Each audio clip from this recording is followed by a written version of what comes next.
तो ये फ़ायदा होता है लाइसेंसिंग का। डिसएडवांटेज क्या है कि काफ़ी डॉक्यूमेंटेशन इन्वॉल्व हो सकता है, लीकेज ऑफ ट्रेड सीक्रेट्स भी हो सकते हैं। हाँ, the licensee may sell the trade product outside of agree territory and after expire. हर चीज़ का फ़ायदा नुकसान दोनों है। फ्रेंचाइजिंग का क्या क्या फ़ायदा है? अच्छा, फ्रेंचाइजिंग में एक इम्पॉर्टेंट चीज़ है, that is IFA, that is international finance franchise agreement. एक एग्रीमेंट होता है जिसके बेसिस पे सबको डिसाइड करना होता है और उसके पॉइंट्स फॉलो करने होते हैं। इन एक्सचेंज फॉर डायरेक्ट और indirect financial compensation, right to exploit package of industrial और इंटेलेक्चुअल प्रॉपर्टी राइट्स। तो IP राइट्स होते हैं, इंडस्ट्रियल राइट्स होते हैं, but it is a form of licensing, but franchiser can exercise more control. जैसे सबसे अच्छा एग्जाम्पल है KFC और मैकडॉनल्ड्स। फ्रेंचाइजिंग में क्या फ़ायदा, क्या क्या एडवांटेज है? Franchisee take on risk of starting a business. अब इसमें देखो फ़ायदा क्या क्या है कि people are already aware with the brand name, so there is lesser risk. Establish brand है, आपको पता है कि मैकडोनल्ड है तो कुछ ना कुछ अच्छा ही मिलेगा, क्योंकि you are already aware with the brand name. Lower cost, cost भी कम होते हैं, local expertise. Disadvantage loss of control, आप अपना अपना अपना ब्रांड का इस्तेमाल किसी और फ्रेंचाइजी ओनर को दे रहे हो, this this can have some loss of control, legal issues भी हो सकते हैं। International franchising deals with different legal system, it can be complex and tangle brand reputation. तो अगर मान लो, अभी फॉर सबसे अच्छा एग्जांपल बताता हूँ, हैदराबाद की बात है, स्टारबक्स में और KFC का ऑडिट हुआ है, और उसमें पता लगा कि they were selling expired products और थिंग्स लाइक दैट। अब ब्रांड नेम तो पूरा ही डिस्ट्रॉय होता है। अब next time you are visiting a KFC in Delhi also, you can have an idea of what happened in Hyderabad. It might be happening in Delhi too. It might not be happening, but कहीं ना कहीं brand reputation पे फर्क पड़ता है। आगे बढ़ते हैं। लाइसेंसिंग और फ्रेंचाइजिंग में क्या डिफरेंस है? फ्रेंचाइजिंग में होता है sale of purchase, sale and purchase, commercial names, the sale and purchase attach to the trademarks. Franchisee में तो sale and purchase attached to the trademarks, the right to use intellectual property except for geographical indications and commercial names. Conditions of the object, the system being franchised must have operated at least 1 year prior to the date of franchise. तो आपको कोई restaurant अगर चलाना है तो आपको franchise लेनी है, तो आपको पहले बताना पड़ेगा कि मैंने 1 साल इस इंडस्ट्री में ऐसे काम किया है। पर्पज़ क्या है? सर्विंग द मैनेजमेंट, जो बिजनेस सिस्टम। अब डिफरेंस ये है ना, जैसे लाइसेंसिंग तो एक प्रोडक्ट की हो गई, उसमें आपको बस लाइसेंस करके देना है, और फ्रेंचाइजी है पूरा रेस्टोरेंट आप चला रहे हो। लाइसेंसिंग एक प्रोडक्ट की हो गई, मान लो कोका कोला की है या मागा की है, 2-4 चीज़ों की हो गई। Franchisee is more, has more, the person has more freedom of trade, serving the management. इसमें फ्रेंचाइजी एग्रीमेंट्स होते हैं। Secondary franchisee agreement to develop exclusive, non exclusive और secondary, aiming the use at specific values of it. So इसमें IP, जैसे Coca Cola की licensing है, तो इसमें IP का एक यूज़ होगा और इसके अंदर आपको रेस्टोरेंट चलाना होगा। मतलब कोई भी एग्जांपल, किसी भी चीज़ का franchisee. With regard to franchisee, the transfer of rights third parties is only permitted with the approval of franchisor.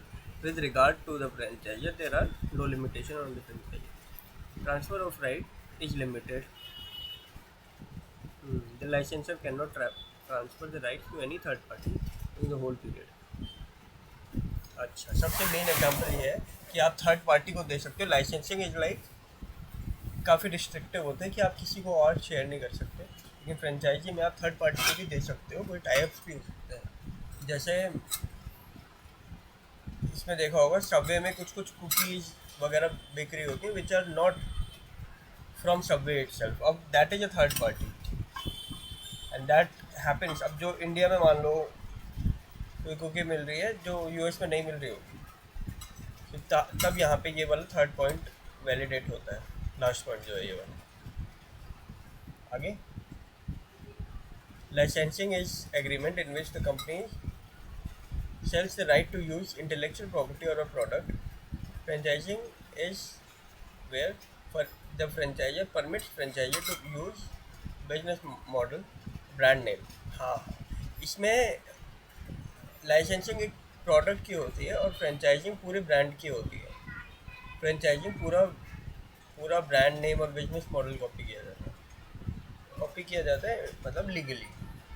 Contract law, franchising regulation, registration licensing में इंपॉर्टेंट नहीं है लेकिन फ्रेंचाइजिंग में इंपॉर्टेंट है. ट्रेनिंग एंड सपोर्ट नहीं provided होता licensing में लेकिन फ्रेंचाइजिंग में होता है. Degree of control, the licensor has control on the use of intellectual property. Franchisee exerts considerable control. अब इसके अंदर है ये लाइसेंसिंग आपने कर रखी है, तो यू विल डिसाइड कि हमें कितने बॉटल्स हम मैन्युफैक्चर कर सकते हैं कोको कोला की. फ्रेंचाइजी में फ्रेंचाइजर बताएगा कि आपको इतना करना है. तो देखा जाए तो लाइसेंसर हैज़ कंट्रोल. मैंने पिछला पॉइंट एक बोला था कि franchisee has more control that would be invalid because मतलब वो एक इनवैलिड नहीं होगा, वो उस सेंस में होगा कि they have more products in their hand. और फ्रेंचाइजी में लाइसेंसिंग में एक ही होती है, एक तो नहीं मतलब दो चार जितनी भी होती हैं. Involves one time transfer of property. इसमें नीड्स ऑनगोइंग असिस्टेंट. सो फ्रेंचाइजी जो है ये चलता रहता है constantly and it will be operated from US only. Joint ventures होते हैं. कंपनीज जो कि एक्सपैंड करना चाहें तो वो जॉइंट वेंचर करती हैं. Both entities share the investment in cost and profit. इसमें इंटरनेशनली आप मूव कर सकते हो easily. For example Vistara, Microsoft is a good example of joint venture. Joint venture के फ़ायदे क्या हैं? They can leverage respective expertise to grow and expand. Political risk होते हैं involve in joint venture. Political risk कम हो जाते हैं क्योंकि लोकल पार्टनर है आपका. Transfer of technology, intellectual property. Disadvantage क्या है? Face the possibility of cultural clashes. Cultural clashes हो सकते हैं. कोई यूएस कंपनी इंडिया में आ रही है और यहाँ पे कल्चर डिफरेंट है. Even in the event of a dispute, dissolution of joint venture is subject to lengthy and complicated legal process. काफ़ी स्ट्रैटेजिक एक्विजिशन होती है जब किसी कंपनी ने टेक ओवर कर दिया दूसरी कंपनी में. You can retain the existing management or the newly company knowledge and experience while having your team members position in the board of company. The acquired company can be directly or indirectly involved. जैसे Facebook ने acquire किया Instagram को.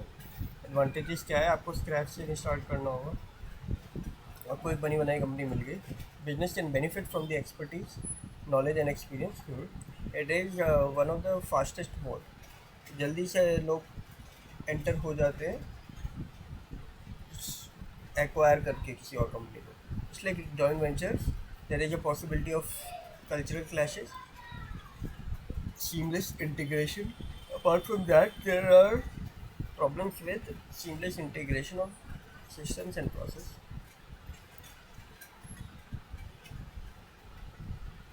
So ये चीज़ें होती हैं. काफ़ी legal problems भी हो सकते हैं. और एक और चीज़ है कि आपको काफ़ी इन्वेस्टमेंट करना पड़ेगा. FDI क्या है? foreign direct investment.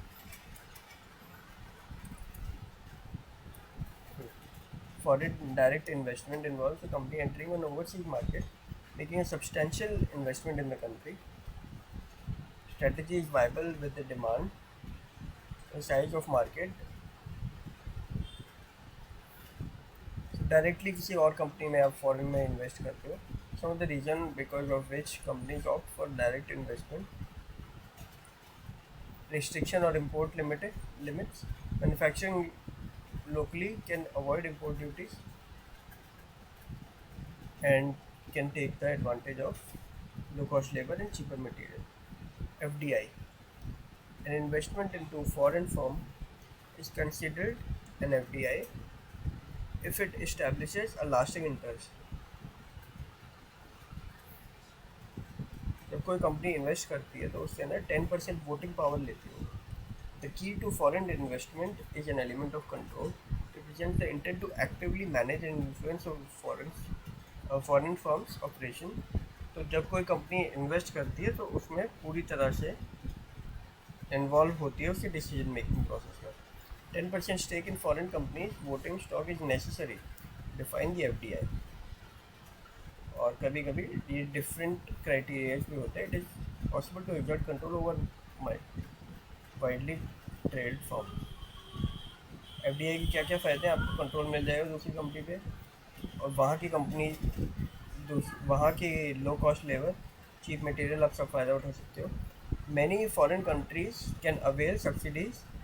अच्छा, और वहाँ पे जो सब्सिडीज़ टैक्स ब्रेक्स होंगे ये सब इन्वेस्टमेंट आप इसका फ़ायदा उठा सकते हो. डिसएडवांटेजेस क्या है. High levels of political risk. आप कहीं पे आप इन्वेस्ट कर रहे हो और इसके अंदर भी सब्सटेंशियल इन्वेस्टमेंट आपको चाहिए. कहीं आप इन्वेस्ट कर रहे हो तो पॉलिटिकल रिस्क इन्वॉल्व है. कंपनी गवर्नमेंट चेंज हो गई, लीगल लॉज चेंज हो गए. मैन्युफैक्चरर वर्टिकल FDI होती है मोस्ट कंट्री में. रॉ मटेरियल हॉरिजॉन्टल जब मैन्युफैक्चरर टू मैन्युफैक्चर होता है. और मैन्युफैक्चरर टू डिस्ट्रीब्यूटर जब होगा, मैन्युफैक्चरर से डिस्ट्रीब्यूटर तक होगा या रॉ मटेरियल्स तक होगा.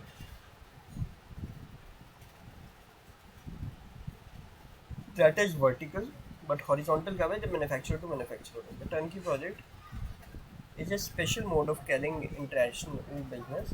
इसमें क्या होता है, कॉन्ट्रैक्टर और फर्म जो होती है वो फुली डिज़ाइन कंस्ट्रक्ट और equip and manufacturing unit of business.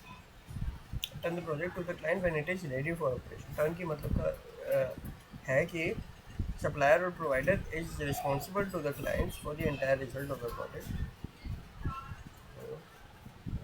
and it is ready to use. Just turn the key.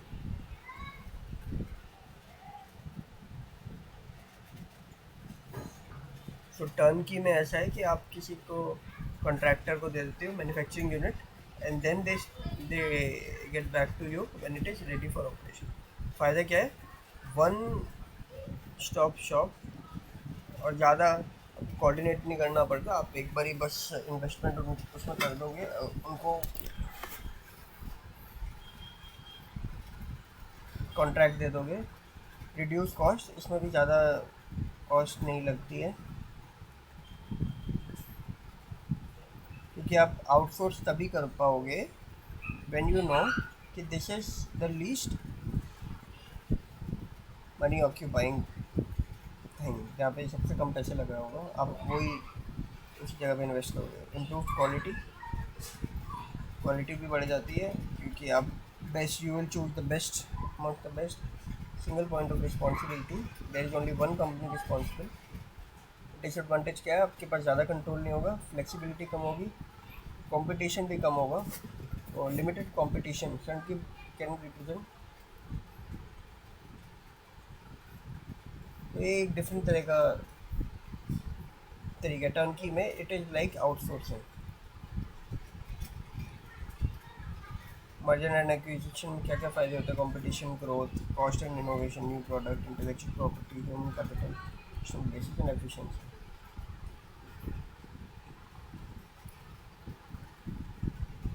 Type of mergers. Merger के अंदर बोथ बोर्ड ऑफ डायरेक्टर्स वो बैठेंगे और फिर जाके मर्जर बनाएंगे, जैसे HP और कॉम्पैक्ट का हुआ था 1998 में।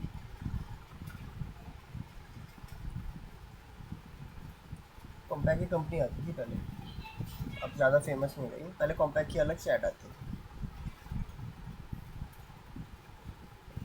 फिर HP और कॉम्पैक्ट एक ही हो गया। हाँ, वो भी जो इनफैक्ट जो एड्स भी होंगी वो भी HP ने ही बना रखे होंगे। अब एक इनका फ़ायदा होता है ना कि they have to brand names under its name. Acquisition में क्या होगा, टोटली एक्वायर कर देंगे, जैसे फेसबुक ने इंस्टाग्राम को एक्वायर कर लिया। ये पिछले सब्जेक्ट में भी पढ़ा है हमने, जब म्यूचुअली कंबाइन होती है फिर एक्विजिशन में क्या होता है,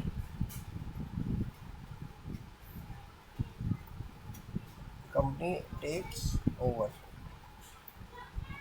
कंसोलिडेशन में एक नई कंपनी फॉलो बनाई जाती है, combining core businesses and abandoning the old corporate structure. Tender offer में क्या होता है, purchase the outstanding stock rather than at a specific price।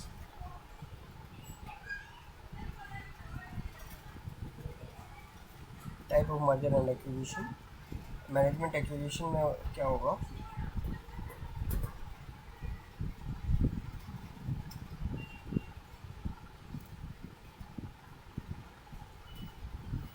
कि एक कंपनी में खुद ही कोई उसका फाउंडर है, अच्छा, it was acquired by Michael Dell. तो डेल कोई कंपनी का एग्जिस्टिंग एम्प्लॉय होगा, उसको जो उससे ज़्यादातर स्टेक्स खरीद लेता है। और mergers are structured horizontal merger में होता है कि जब कंपनी डायरेक्ट कंपटीशन के साथ ही मर्ज कर ले। वर्टिकल मर्जर में क्या होता है, सप्लायर और कंपनी के बीच में होता है। हॉरिजॉन्टल मर्जर इज जैसे वोडाफोन और आइडिया ने किया था ना, वोडाफोन और आइडिया मिलके VI बन गए। कंजेनरिक जिससे अगर TV एंड मैन्युफैक्चर, जिसमें सिमिलर बिजनेस लो। मार्केट एक्सटेंशन में क्या होगा, two companies that sell the same product in different markets. Product extension, selling different but related products in the same market। और कॉन्ग्लोमरेशन, जब कोई कुछ भी कॉमन ना हो। केस स्टडी बताई है एक कि आप US के हो और आपको वेस्टर्न यूरोप में एक्सपेंड करना है, क्राउडेड स्पेस, क्या क्या कह रहा है ये।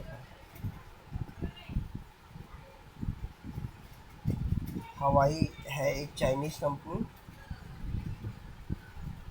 जो कि एंटर होना चाह रही है इंडियन मार्केट में। क्या क्या उसको चैलेंजेस फेस हुए, क्राउडेड स्पेस, क्योंकि यहाँ पे ऑलरेडी बहुत सारी कंपनीज हैं। पॉलिटिकली चार्ज हिस्ट्री, इंडिया और चाइना में हमेशा से एक पॉलिटिकल क्लैशेज रहे हैं। कल्चरल परसेप्शन भी है कि लोग इंडिया की चाइनीज़ प्रोडक्ट लेना चाहते हैं कि नहीं चाहते।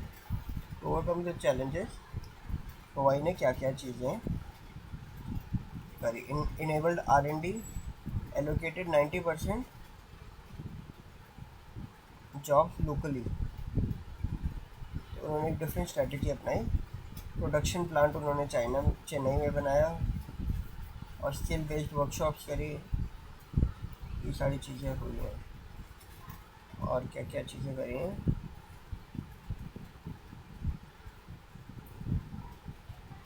Source name of the company locally. तो अपना खुद का नाम रखने की बजाय उसने लोकली नाम से बिजनेस स्टार्ट किया। Provided consumer products as smartphone by establishing strategic partnership with local media channel. Advertise किया हवाई को और एक स्ट्रॉन्ग ब्रांड कल्चर बनाया।